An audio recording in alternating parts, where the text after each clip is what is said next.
What's going on, people? We are Tottenham TV, back here for another episode of Player Ratings as Spurs lost 3-1 in the last home game of the season at the hands of Brentford. And let's get straight into it with Fraser Forster. Fours all round for Forster. I mean, they had 4 shots on goal. We conceded 3.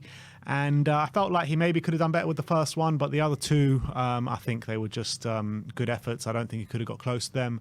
But I was kind of impressed with his distribution in the first half. There was one really bad one in the second half where he did put us under pressure, but all in all, I thought his distribution was good on the day. But you can't concede 3 goals with only 4 shots on target.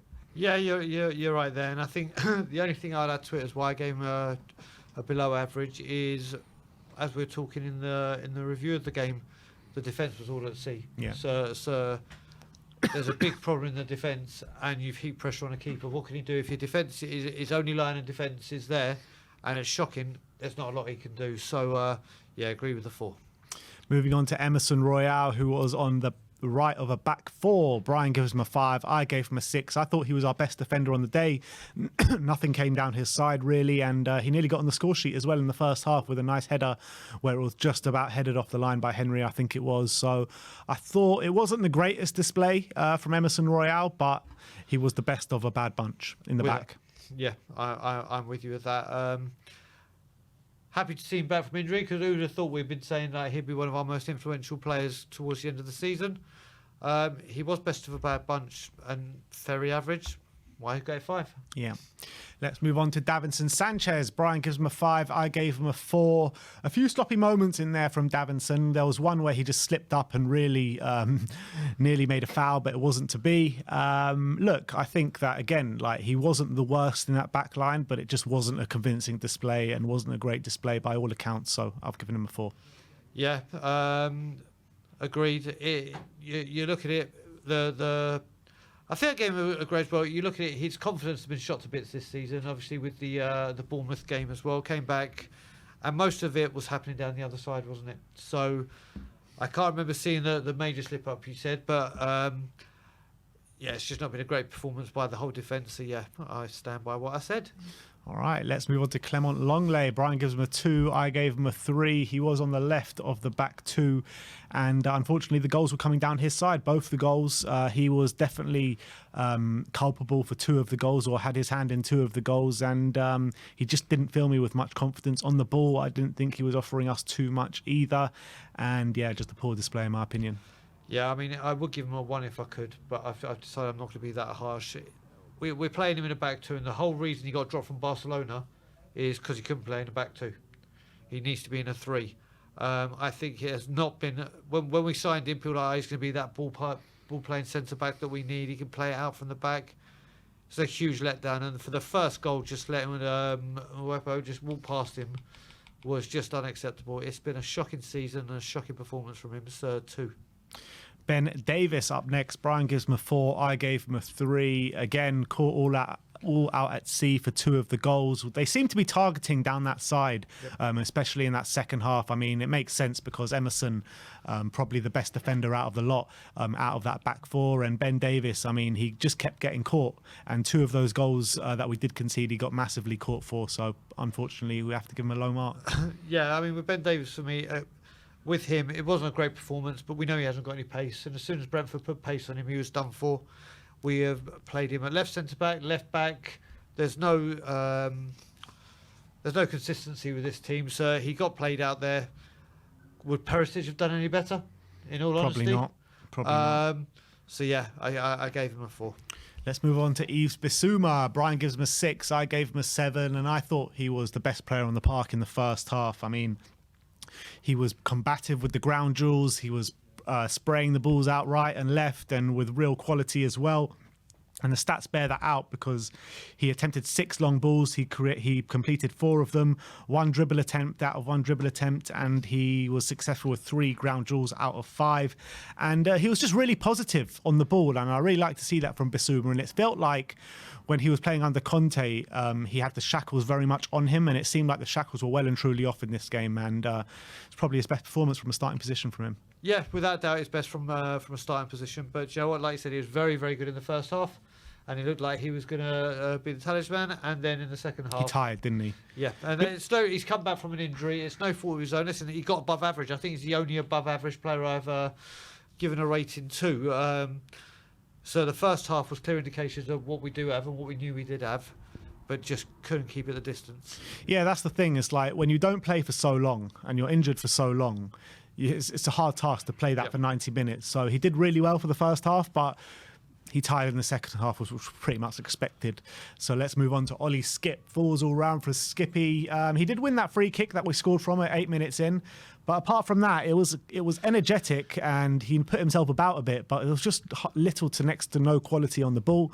And he got caught massively for that third goal where he just ran into trouble and then 2 passes and they were in. So, I mean, Skippy of late has disappointed me a bit, but hopefully after the summer break, he can come back refreshed for next season. Yeah, I mean, it's what we do as a club, don't we? We had Sarr on the bet, or we could have used Sarr or other people, but we just keep playing the same players, I think the most energetic thing Skip did that game was burst a balloon. I mean, I think that was the most energy he put in. And that's no fault of his own, again, being overplayed by this club.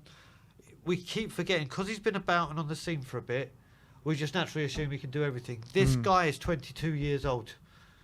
Just because he's got all the stamina doesn't mean he's going to have it constantly. He needed to have a rest, and it just wasn't a good show for him. All right, let's move on to Decky. Brian gives him a 5. I gave him a 6. And it was interesting because it was the first time I think he's played for Spurs in that number 10 role. And he looked bright in the first half. There was that back heel in the first half to find Harry Kane. He teed up Heung-min Son as well. So he was in and amongst it. But I felt a couple of times he had the ball and it was just a bit of too much of a long pass or a short pass when Danjuma was running in behind, where I felt he could have done a bit better. And in the second half, he didn't really turn up, to be honest. Yeah, exactly the same. Like I said, thankfully, it was a bright first half. I can't remember the last time he had a bright first half. And recently it's been coming off the bench. But again, at the moment, couldn't keep it for 90 minutes. Last season, it was 90 minutes all the time, wasn't it? 90 minutes of solid brilliance from him. It's been a second half of the season to forget, and it started great and then ended bad, didn't it? Yeah, it really is. And when you're looking at Kulusevski, only 2 goals in a Spurs shirt this season. When you're looking at Richarlison, everyone is giving Richarlison a lot of stuff for only scoring 1 goal this season. Kulusevski has scored 2, and one of them was on the first game of the season. So you take away the first game of the season, and he's only 1. So I mean, he's had a poor season. Yeah, but exactly. Imagine, I think he had 8 goals last season from January, and God knows how many assists. I'm being serious now. I can't even remember the other goal he scored. Yeah, me what neither, was the to be second goal he honest. scored? I can't remember off the top of my head. If Sim was here, he would tell you. Exactly, but that's how bad. That's what I'm trying to get at. That's how bad this season has been. Yeah. That you and me can't even work out his second goal, sorry. And it's a shame because he is a wonderful, wonderful talent. But he's been in, 18 months now, 3 managers? Yeah, it's true. We haven't exactly given him the best. Exactly. But look, hopefully he can have a nice summer break and come back energised for the new season. He is back. Yeah, I think he will be. I really do think he will be. But in terms of Arnaut Danjuma, 5s all round from us. He showed a lot of energy in that first half, a lot of running. He was always looking for that run in behind. But I think Spurs players were kind of passing on the day, kind of let him down a bit. But the one time where he was asked to show his quality in the box, it did go just wide, where I felt like he should have done better from. And he hesitated on another chance as well, where I think he should have done better from. So the quality wasn't really there from Danjuma, but I felt like he should have been fed a lot better than he was. Yeah, as we said before, it's a shame we've had to wait till the last home game of the season to see him get a start. Yeah. Whilst that right-hand side has continuously been a problem all season, we've had options and just not explored them. He looked sharp. He looked, like you said, he ran around a lot. He showed good energy, but we want to see product, don't we? Yeah. It's all well and good running around and making yourself available, but you've got to have an impact in the game, and unfortunately, he didn't have much. Next up is Heung-min Son. Brian gives him a 5. I gave him a 6. And I felt Sonny was a real big live wire in that first half. He was linking up really well with Kulusevski, linking up really well with Harry Kane.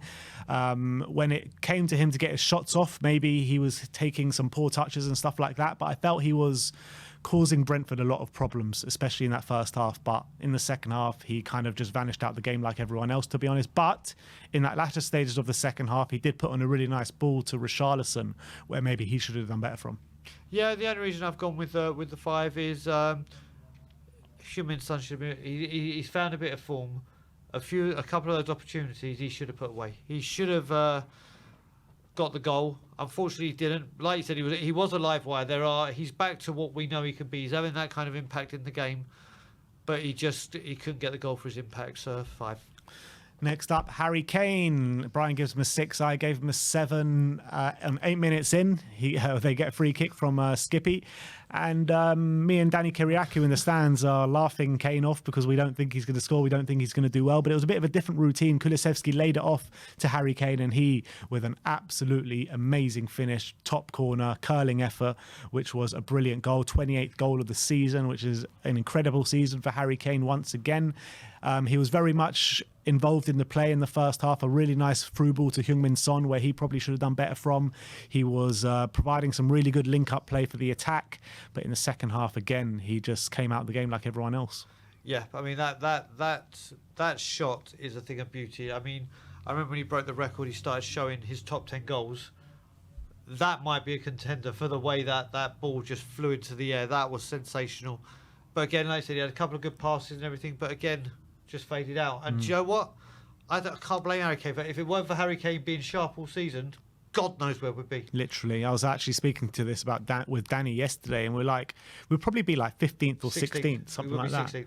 But I mean, if you do take Harry Kane's goal, I mean, obviously a different player would have to play there instead of him, but they'll nowhere near get what he gets. Oh, no way. No way. Can you imagine if you took Harry Kane's goals and assists out? Yeah. We're just talking goals, would be 16th. Kane, I think he's only got about 2 or 3 assists this season, Harry Kane. It's much less than it was last season. But yeah, we would be nowhere without Harry Kane this season. That's the honest truth.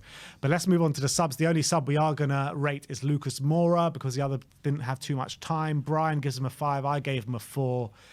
And look, he provided nothing for us, to be honest. He came on running around a bit. He did provide that one cross for Richarlison after the Sonny cross. And it was actually a good cross where Richarlison again should have done better. But it was a wonder save from David Raya, to be honest. And he goes out on his last home game at Tottenham Hotspur with a bit of a whimper. You saw all the emotions pour out from him after the game, bawling his eyes out. And it shows how much Tottenham mean to him. But I think it's the right move. It's time to say goodbye. And thank you for your service. Agreed with you. And to tell you the truth, the reason I only went with 5 because by the time he came on in the pub, we were starting to lose interest, and it was just starting to get a bit frustrating. So I can't recall anything he done.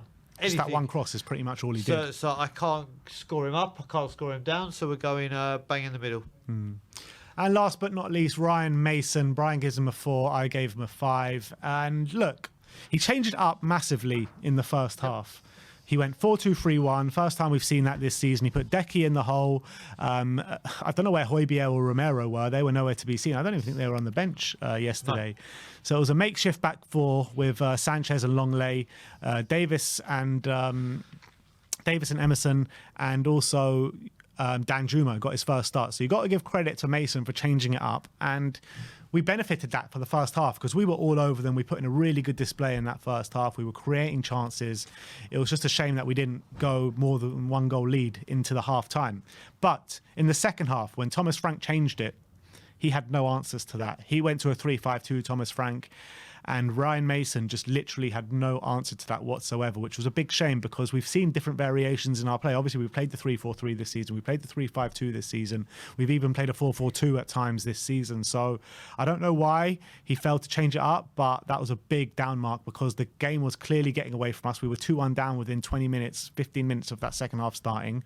And we just didn't make a rally. I mean, we made a bit of a rally when we were 3-1 down, or maybe 3-1 down when Richarlison had those headers, but that was about it.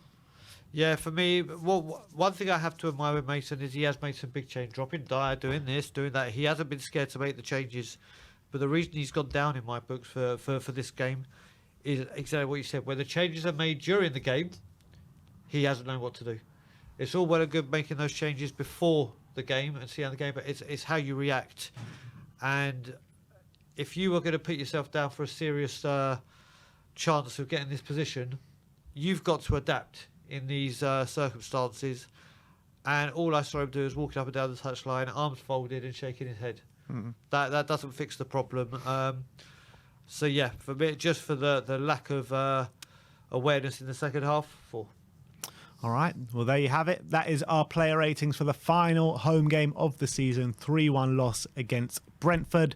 Big up to Brian for coming on once again. Everyone do go and subscribe to Tottenham on Tour. We will be bringing you a Tottenham update very soon as well. So thank you everyone for joining us today. Like, subscribe and comment. And as always, come on you Spurs.